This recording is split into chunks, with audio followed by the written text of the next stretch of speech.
My dear brothers and sisters in Christ, good evening.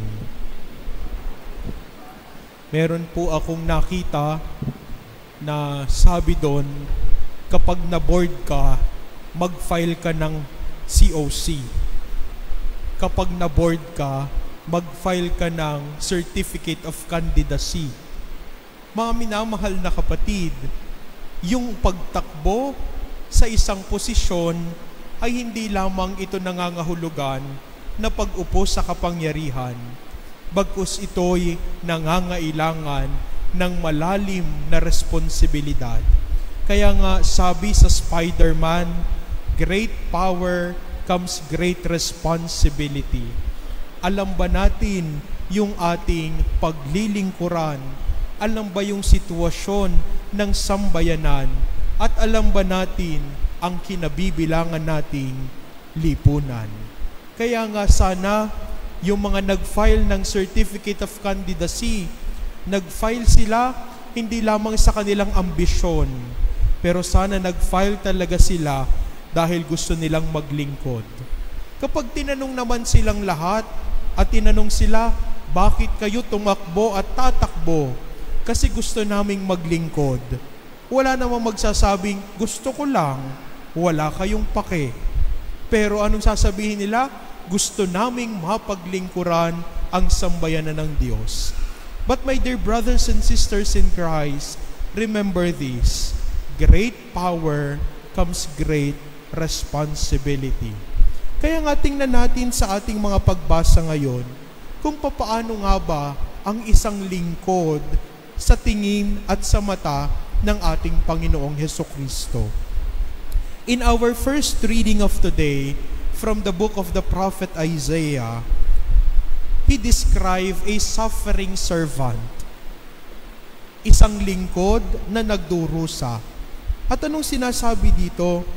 Because of his affliction, he shall see the light in fullness of days.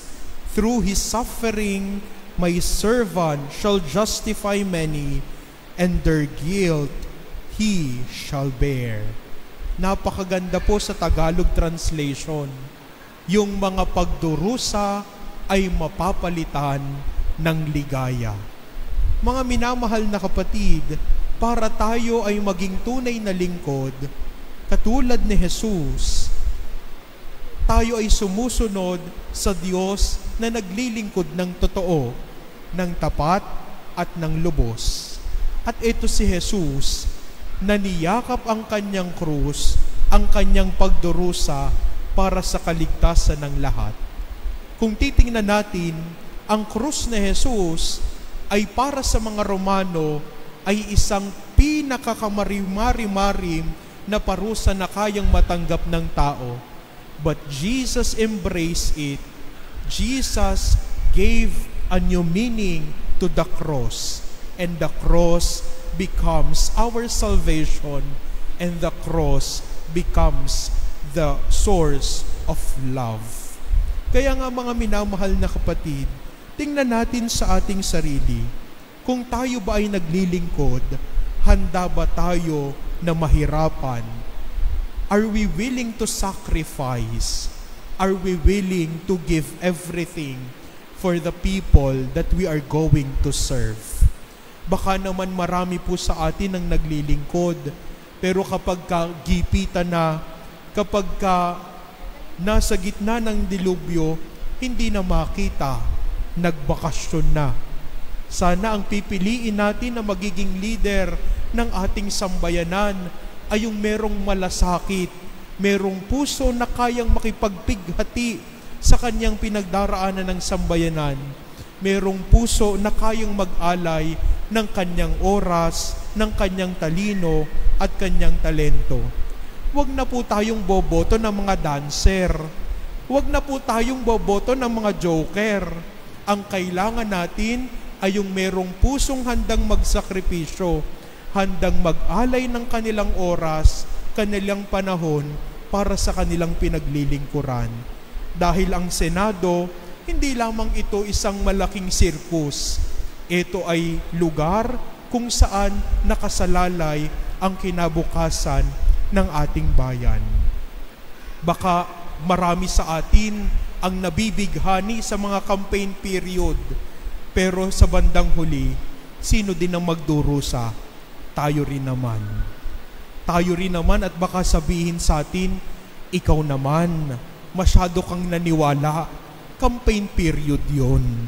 Kaya nga sana maging bulat na yung mata natin, dilat ang ating mga mata, gising tayo upang mamili ng mga tao na handang mag-alay ng kanilang buhay at hindi pakabig, pero pabigay at handang magsakripisyo para sa sambayanan Pilipino at sa sambayanan ng Diyos. Sa ikalawang pagbasa, we have heard from the letter to the Hebrews a description of Jesus. Jesus, the Son of God, for we do not have a high priest who is unable to sympathize with our weaknesses, but one who has similarly been tested in every way, yet without sin. Si Jesus, at dito sa ating dambana, nagpakilala ang Panginoon natin bilang Emmanuel Salvador, Emmanuel del Salvador. Anong ibig sabihin ng Emmanuel? Ang ibig sabihin ng Emmanuel, God is with us. At itong sinasabi ng mga letter to the Hebrews, ang Diyos na napakataas, piniling makipamayan sa gitna natin, dumanas ng mga pagdurusang pinagdaraanan natin, nagutom na kagaya natin, umiyak na kagaya natin, at patuloy na kinalimutan ng kanyang mga kaibigan and betrayed by a kiss of a friend. Pero ano lang ang hindi naranasan ni Jesus? Magkasala. Kaya nga ang Diyos na napakataas, nakipamayan sa gitna natin para sabihin, ang lahat ng pagdurusa mo, lahat ng paghihirap mo, lahat ng pinagdaraanan mo, ay naramdaman ko rin. Sana, mga minamahal na kapatid, magtiwala tayo sa Diyos. At minsan po siguro naranasan nyo na sa inyong buhay, napapasok kayo sa loob ng simbahan at pag upo nyo sa inyong kinauupuan, bigla na lang tutulo ang inyong luha at sasabihin nyo, Lord, ikaw na po ang bahala.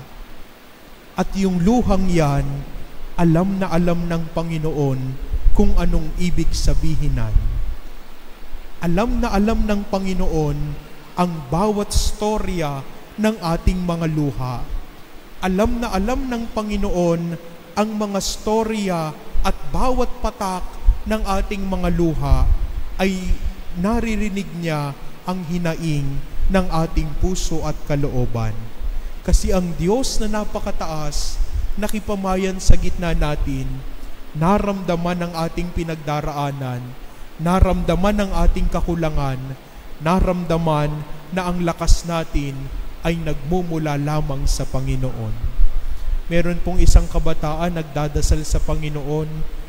Hirap na siya sa buhay niya. Sabi niya, Lord, ang ganda-ganda ko naman. Pero bakit wala akong jowa? Samantalang yung pinsan ko, hindi naman kagandahan, may ex pa. Mga minamahal na kapatid, yung bawat pagluha ninyo, bawat pagluha ko, alam ng Panginoon kung ano ang lamanan. Alam ng Panginoon kung ano ang ating pinagdadaanan.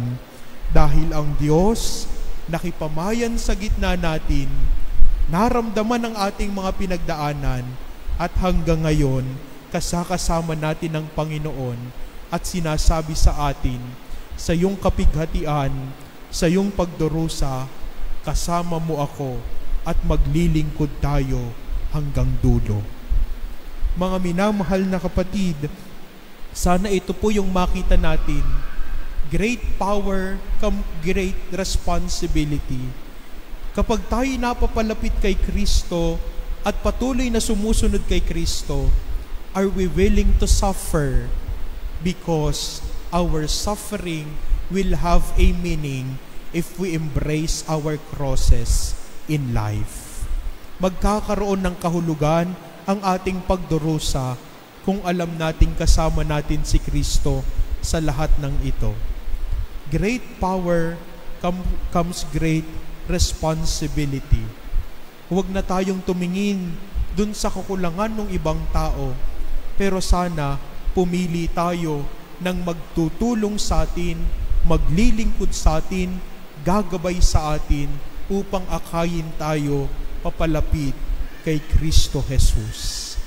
Mga minamahal na kapatid, tingnan natin ang ating sarili. Are we willing to suffer so that we can freely embrace the cross of Jesus Christ? Isang tabi na natin yung mga ambisyon natin, dahil ang tangi natin sanang maging misyon ay ang paglingkuran ng ating kapwa-tao, dahil ito ang tawag sa atin ng ating Panginoon. Yung tanong ni James and John in our gospel for today, hayaan niyo po akong umupo sa inyong kaliwa at kanan para ako ay makatanggap ng pagpapala. Pero wala na sa kamay natin ito. Kung tayo maglilingkod ng tapat, kung tayo maglilingkod ng totoo, hindi na natin titingnan kung saan tayo mauupo, sa kaliwa o sa kanan, sa harap o sa gitna, pero tayo ay handang maglilingkod saan man tayo dalhin ng ating pagmimisyon. Nawa mga minamahal na kapatid, ang ating pagsunod kay Kristo ay magpalalim sa atin upang tayo ay makatupad at makapagsabi ng oo, Panginoon, kaya namin, we can, if you are with us, O Lord. Kaya namin, Panginoon, kung kasama ka namin. Kaya namin, Panginoon, kung ikaw ang mangunguna sa amin. Kaya namin, Panginoon, kung ang puso namin ay iyong patitibukin, kagaya ng pagtibok ng puso mo. Ano man ang pinagdadaanan mo ngayon, alam ng Panginoon yan.